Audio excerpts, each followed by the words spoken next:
Hey team, come on in and make yourself comfortable. I'm so glad that you joined us today on our field, and I'm glad that you are with us because today I've got an amazing guest and I am really excited to have him here, and you guys are going to get a lot out of this, whether you are a first-time player, a high school player, or a well-seasoned NFL player, or a coach or a parent.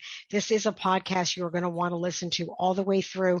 This is going to answer a lot of your questions that are constantly brought up throughout this podcast and to us as coaches. And so you are going to get a lot out of this. So without further ado, I'm going to read Coach Rob Robbins' bio so you can understand who this coach is, because he's an amazing person. I personally have had an opportunity to work with him. And again, just working with him as a coach and knowing his expertise and who he is as a person, he's just amazing. So without anything else, let's go on with this. So Coach Robbins played football for 17 years. His football career journey began at age 5 in Houston, Texas.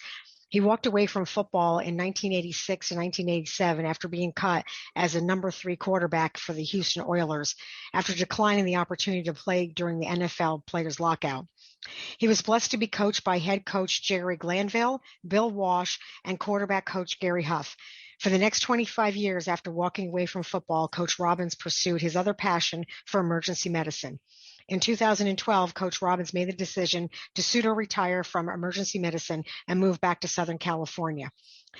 In 2012, Coach Robbins was offered to accept a facility position at UCLA David Griffin School of Medicine, where he was currently presents 18 lectures at the University School of Medicine and proctors skill labs at the Geffen School of Medicine Center for pre-hospital care.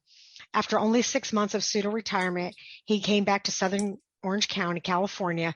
Coach Robbins was approached by a long-term football friend and was asked if he wanted to work with his son to quarterback, and the rest is history. Over this time frame, he has coached many 7-on-7 passing leagues. He's worked with his mentor, Roger am I going to pronounce this correct? Takahashi, CIF Hall of Fame head coach. Say again? Yeah, Roger Takahashi. Awesome.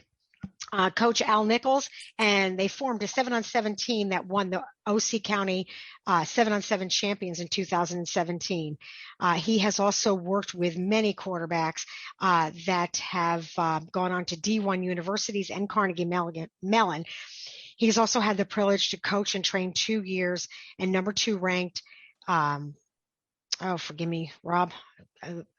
Okay, I'm going to go on. Just you've gone on and on. Just knowing him and telling you who he is as a person, I know personally that Coach Robin has gone on to not only work with a lot of quarterbacks through high school, they've gone on to D1 colleges, and many have gone on to the NFL. And it is a pleasure to have you here today. So thank you for being with us. The rest I'm going to let you kind of fill in. All right, no problem. Thank you for having me. Yeah, my pleasure. So one of the questions that we have had come up multiple times, and I'm sure you've even heard in your career of coaching and as a doctor, is the safety of football. You know, how safe is football, especially a lot of parents that have got kids playing for the very first time or that are in high school. And I know this is a loaded question, but I'm going to go ahead and turn that one over to you. Yeah, starting out at football, at signing up at 4.5 and actually beginning the season age 5 in Houston, Texas. I mean, they start us out young there in the South. So football is a collision sport. And as we progress through our careers, we have to have that mindset that football, and it's got to be coached or educated within our youth football, that football does have an expiration point. There is going to become a time in your probably early to mid 20s that football is no longer an option. They're going to kind of pass the torch on to the younger generation. And the caliber of players that we see today are just absolutely phenomenal. And the amount of time that they're spending in health and nutrition, wellness and the recovery from some significant injuries, and mostly all minor injuries, is absolutely remarkable. But what we're realizing now, as we're getting better at neuroimaging, cognitive testing, and this neurological side of the consequences of football, we're finding that because of head injuries in particular, these subconcussive blows, that these children who now are in their adult years are suffering from pathology that could have been prevented along the way. And so that's in a Reader's Digest view of what I hope to accomplish in this podcast today, is to help them understand the risks of football and how to better care for themselves. And if you're a parent, if you're a coach, or even if you are a athlete playing multiple sports, to actually identify some of these signs that you could be on a path to where later on in life this could have adverse effects. So that's it in a nutshell. Yeah, and that's a lot to take in, especially for parents that have got first-time players. And I know, just coaching through the Pop Warner, circuit, that a lot of these little guys, the Pee-wee, they're starting out very young, again, age 5. And then they move on up. Mighty Might would be the first one, and then moving on up into Pee Wee, and then junior varsity, and then varsity. So with that being said, what do you think is the best thing that could be done, not only as a parent, but also for these coaches that are coaching these little guys, to keep them safe? Well, being informed.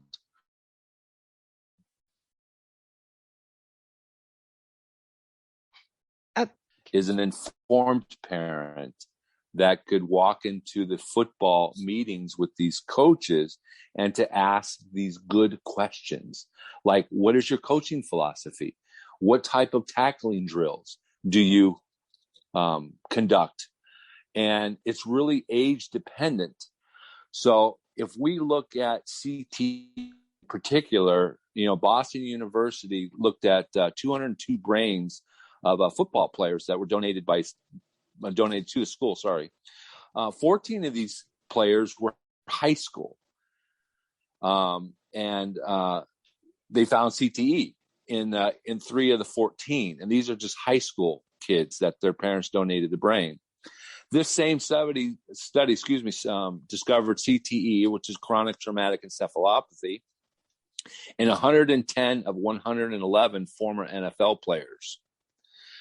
48 of 53 college players' brains actually showed signs of traumatic brain injury and the chronic traumatic encephalopathy. And if we all can look back at the New England Patriots tight end, Aaron Hernandez, who was sentenced to prison, and he ended up subsequently hanging himself in prison. He was 27 years old. And on autopsy, they found that he did have a chronic and traumatic encephalopathy. And the pathologist determined that his brain was equivalent to a 46-year-old.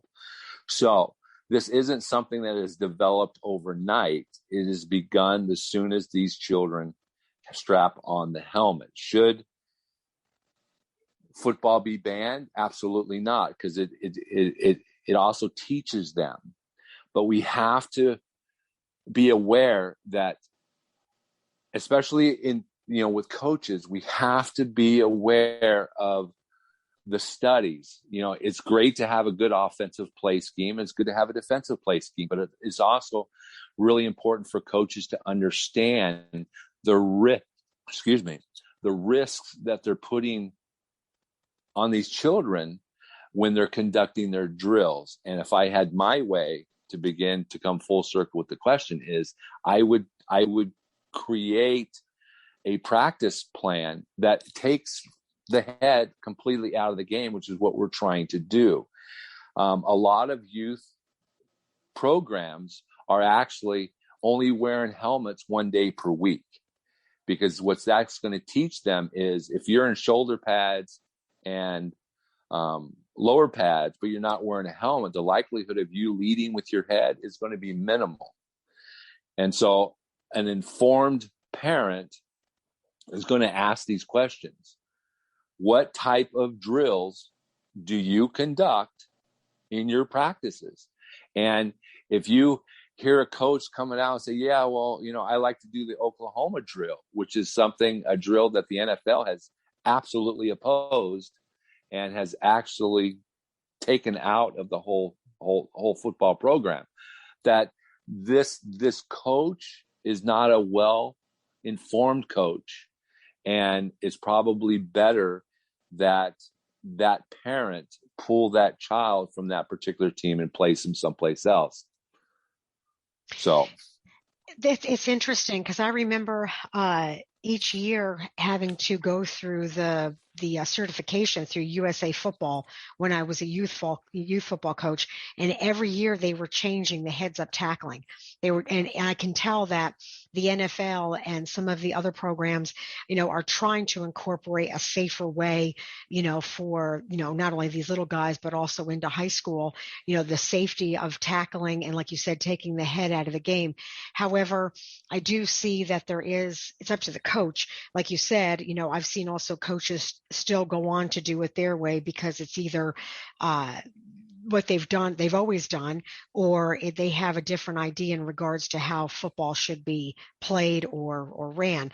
And from what I'm hearing is that those are the coaches, and that is the times where you have got the most time frame where someone could actually be injured and take damage. I mean, football is football, and it's always going to be a risk. However, it's sounding like that you can minimize some of these risks based on just the practice and the philosophy of the coaches. Correct.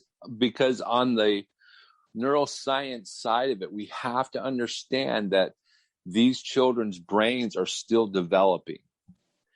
And it's not that I'm going to fall off and I'm going to smack my head on the ground and I'm going to have a coup contra coup type of injury to where my brain bounced back and forth. It's not necessarily that, even though that is a problem. But that's rare in comparison to these subconcussive blows. So we have the initial concussions, but what we worry about mostly in the long-term sequelae or the long-term pathological consequences of these injuries is the fact that these second impact syndromes occur after the concussion because these kids are going back to football too soon, and they shouldn't be. And these coaches, especially in the high school level, really have to understand that these second impact syndromes or these subconcussive blows that these kids are experiencing is what's causing these. If we look at a wiring system, the brain is the master. It's the executive of the body, and all these wires are connecting to different parts of the brain for functioning. So, for example, the amygdala in the brain is just to be basic, is I look at somebody and I can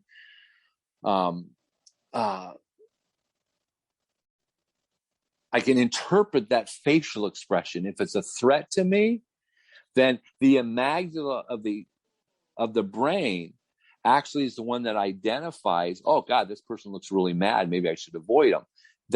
So if we're disrupting this neuroplasticity, this development of the brain, these connections within the brain as we go along in our life, because this wire didn't connect right, that this higher functioning is not as good as it should be. And so we may make bad decisions. We may do health risk behaviors or participate in health risk behaviors, or make very bad decisions, which could affect our health. And so, it's all connected. And so that's my lecture to parents is the most informed parents are usually the best at distinguishing if perhaps maybe this sport is not the right, or this coach may not be the right coach for my child. But again, they should participate in this sport because it teaches them so much more about life and navigating their way through life as a productive adult, that I don't want to take that away, because it did a lot for me, but we can do it safe. I agree. Now, I know you had brought up a point in the beginning where you said there's an expiration date on football, and you had shared with me a couple days ago when you and I met the percentages. Would you mind sharing those again, like the percentages from going from Pop Warner to NFL, how they kind of deplete as you go higher and higher? So what are the percentages? Because I know a lot of parents that have this grand illusion of their kid going on to the NFL. Now, do some of them do it? Yeah. Absolutely. But when you're working with 80 to 90 players every season, just watching the few that even get on to college, the number has got to be a heck of a lot smaller that go from college on to NFL.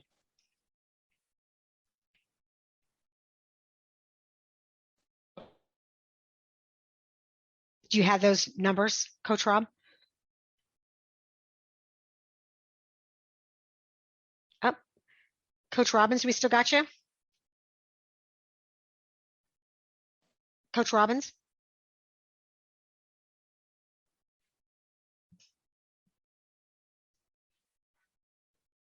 Coach Robbins, are you still there with me? Still with me?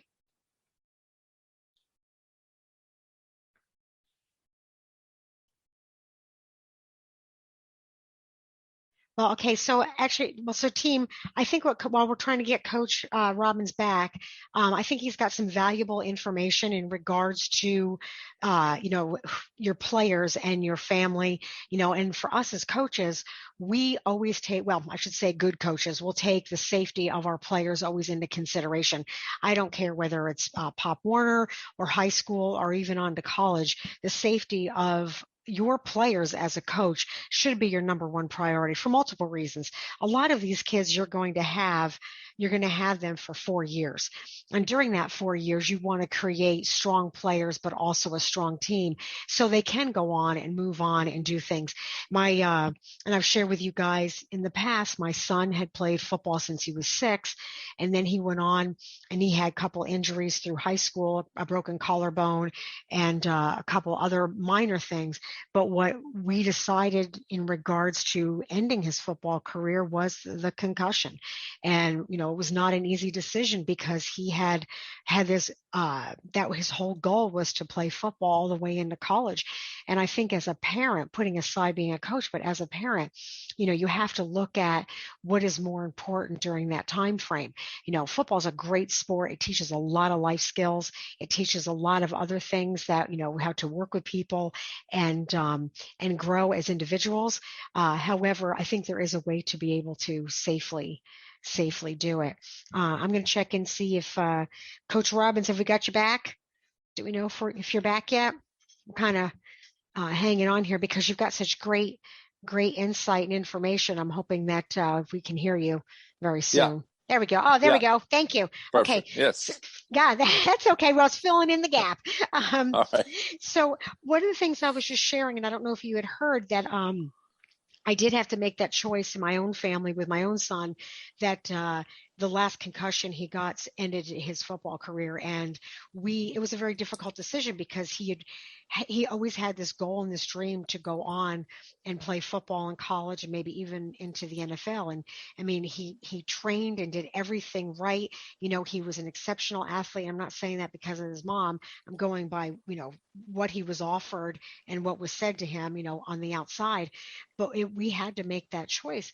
And there is that expiration date. I think that people have to be aware of, while football is an amazing sport and, it's great to be part of it.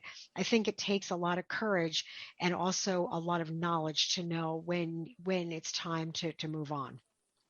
Correct. And that's absolutely the take-home message, that if we look at our players, I mean, I could also relate. I have two ends of the spectrum with two of my children. One, my daughter, who had a fabulous basketball career looking at it. She actually had her 5th concussion, and the college actually said, no, you can't play anymore. So she was no longer able to qualify for scholarships. My son decided that, who was a phenomenal quarterback, decided that that football was just not for him. And he says that, you know what, I'm not going to end up playing in the NFL, which is a part to your question prior to us being disconnected. He says, I'm not going to play NFL. I'm not good enough to play in the NFL. So why am I going to risk the long-term effects of head injuries or orthopedic injuries when I'm, my goal is not to play in the NFL, my become a capitalist. So these are the decisions that my children made. For me, it was a love of mine. I grew up playing football, and so I was willing to accept the consequences, but we didn't know what we know today. And so I think we need to move forward with this knowledge that we do have so we can make informed decisions as we're moving forward. College football now, as we transition into the professionals, historically has been financially motivated, obviously, but now these college players are actually reaping the benefits financially as well. So now the whole structure of the NCAA, to where like Texas University and some of the southern states are joining the SEC to get into this bandwagon, because if you're offering $900,000 a year for your likeliness at the University of Alabama, for example, the likelihood of you getting recruited to Alabama is going to be minimal. So other universities want to get into this. They're also expanding the Pac-12 to get that ability to get more recruits, because if I'm going to have the potential of selling my likeliness by playing in Alabama, that means that Alabama is going to get all the good recruits, because everybody's going to want to go to Alabama. Mm-hmm. So the point is that if we want to play football, we have to stay healthy. But in order to get into a SEC program, you have to stay healthy, and you have to be that 1% that is able, that's going to be good enough. You have to dedicate your life to saying, I am going to play at the University of Alabama. I'm going to be playing at the University of Southern California or some other universities, Berkeley and Stanford and all these other schools. You got to dedicate your life to it. And that is something that is truly the difference between, I really love football and I think it's a lot of fun when we go to college. I'm not, versus, you know what, I'm going on to the NFL. I have a goal to play for the ex-NFL football team, so whatever football team you decide to play on. But know that less than 1% of these kids are going to get into the NFL. I mean, that's just the bottom line. That's just the truth. Yeah. And I think that's something that's more of a reality, and we don't really see that. And as these kids are going through their football years, I think the most enlightening year that I discovered the change in football was how many of these high school guys, or I should say high school kids, because we did have a couple females on our team, but how many went on to play college, and these were good players, and not necessarily maybe D1, maybe a couple D1, but even D2 and D3 players, but they just don't move on. So I think that, and right. Do you remember those numbers? So the numbers, once you go from high school to college and college to NFL, just diminish, exponentially based on. Correct. Yeah. So correct. So the other thing too, let me just add this one thing as well, is that I've had several high school players that went on to D1 But since our topic is the health and staying healthy and keeping yourself healthy so you can both succeed academically as well as athletically, these football programs are going to give these kids physicals. And I had two players that went to D1 did not the physical. And so they were no longer eligible to play for that particular school. One of them had a cardiac arrhythmia problem that prevented him from ever playing a sport again. So the transition between high school to college is quite remarkable. And this is something that you're going to have to dedicate yourself to every day. That, football is my passion. It's why I'm getting straight A's. Even though that we know as adults, you're going to succeed academically because at 22, 23, 24 years old, your football career is over. So use that academic scholarship you just got for playing football to carry on for the rest of your life and be successful outside of football. Yeah, and that's a good point. And I noticed that also a lot of these schools, like you brought up Alabama earlier, your GPA has got to be up there. You can't just slide by and think that you're going to play at a D1 school with a bad GPA. So that really kind of goes hand in hand. You've got to be able to carry those grades, and that should be, one of the things that you take into consideration anyway when you're picking these colleges.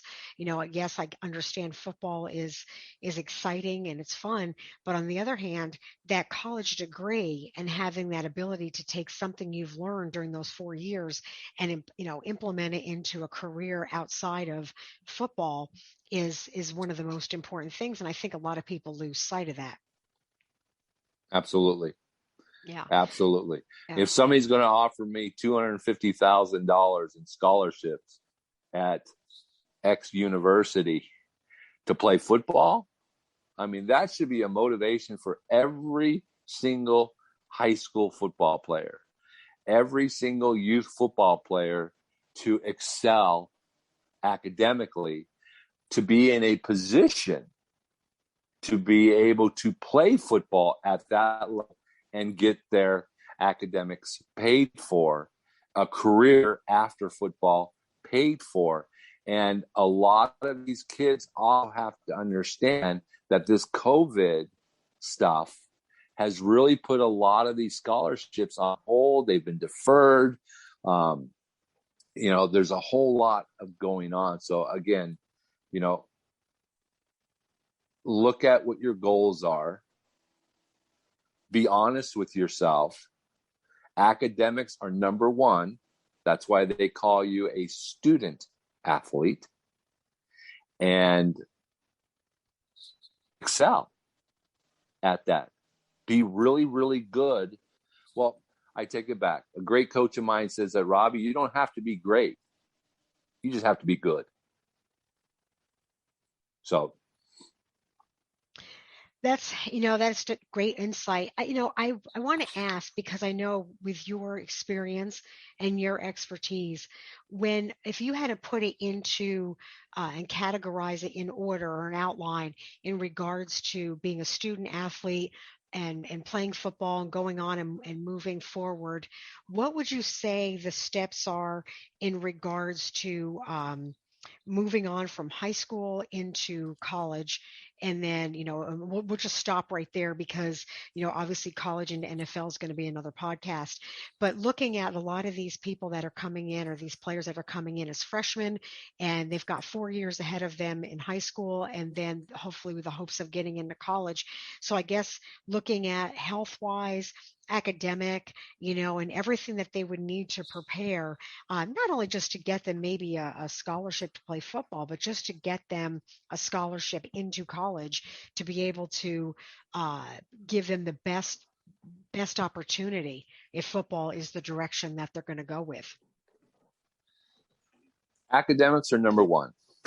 You have to maintain your academics. Perhaps many teachers and perhaps even parents would probably argue or even disagree with me, is that I'm not really sure about taking AP classes but in order to get an interest from a major university, I think that you're going to have a GPA higher than 4.0 in order to get into the Stanfords, to get into different universities on scholarship. But I think the reality is this: you have to maintain a GPA that's high enough to academically qualify for, one of my players is at Carnegie, and he had a remarkable academic history. He scored incredibly high on his ACTs, and he's since gone on. He started at Carnegie. But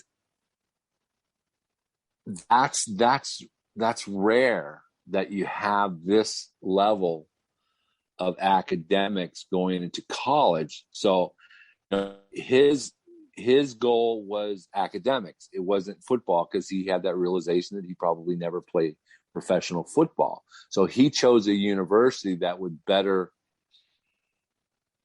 launch him into a career that he decided. So I think that as a freshman, coming in as a freshman, I think you really have to identify what your goals are.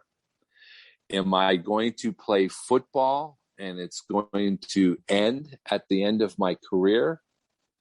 If that's the case, you need to decide on a university that has to put you in a position upon graduation from college for your success, to move forward in terms of your success as a professional. If your goal is to move into a professional level of football, for example, you have to maintain an academic that's going to get you into these schools that historically get a high participation percentage at the combines. Alabama, for example, Stanford, and all these, LSU, Ohio State, and all the. So what do I have to do in order to get on their radar? And football has to be your life. It has to be. It's just so competitive now. And so to clean it up, if you just want a college to pay for your academics while you play football, because at the end of football, you're done, then that's something that you have to decide on. But you still have to maintain your athleticism and be good enough to be able to get that scholarship. Or if you're going to be football, that football has got to be your life throughout high school. And I'm not really sure. And again, a lot of people would disagree with me. But multi-sports, there's very few, Deion Sanders out there. There's very few that can play professional baseball and professional football. There's very few. It's an exception to the rule. So football has to be your life, but you also have to maintain your academics in order to get into the NFL or the Canadian Football League. It's at ninth grade. At ninth grade, you need to decide what path is it that I want to take moving forward. And that makes sense, because you can also determine where you're going to land too, based on your health throughout that football time frame in high school, because we've seen it where you have a superstar that comes through, and by the time they're a senior, or even into their junior year, because of the injuries, or again, academics, or some other reason, everything changes. It just changes too quickly. So while you have that drive and passion, you've got to have it to the point where you cannot let anything get in the way of taking away that exact goal of playing football, unless and I'm going to circle back around where it comes into, for like example, your daughter, my son, where you have an injury, or especially head injuries, where you've got to make a different choice. You have to, based on what's best for you and your future, for your health wise. Absolutely. Yeah. And that's the space that you need to stay in. Yeah. I think it's a smart and a realistic way of thinking, because I think when you have other ideas, or you have, especially when it comes to parents or coaches that are not on the same page with that, this is the time where if you're listening as a player, you've got to step up and take responsibility for your own body, because Right. only you know how it's reacting. Only you know what happens. Nothing is more heartbreaking to me as a coach than to finish a game and have one of my players walk up to me and go, "Man, I got my bell rung. I've been seeing stars the whole time and I feel dizzy and I don't feel good."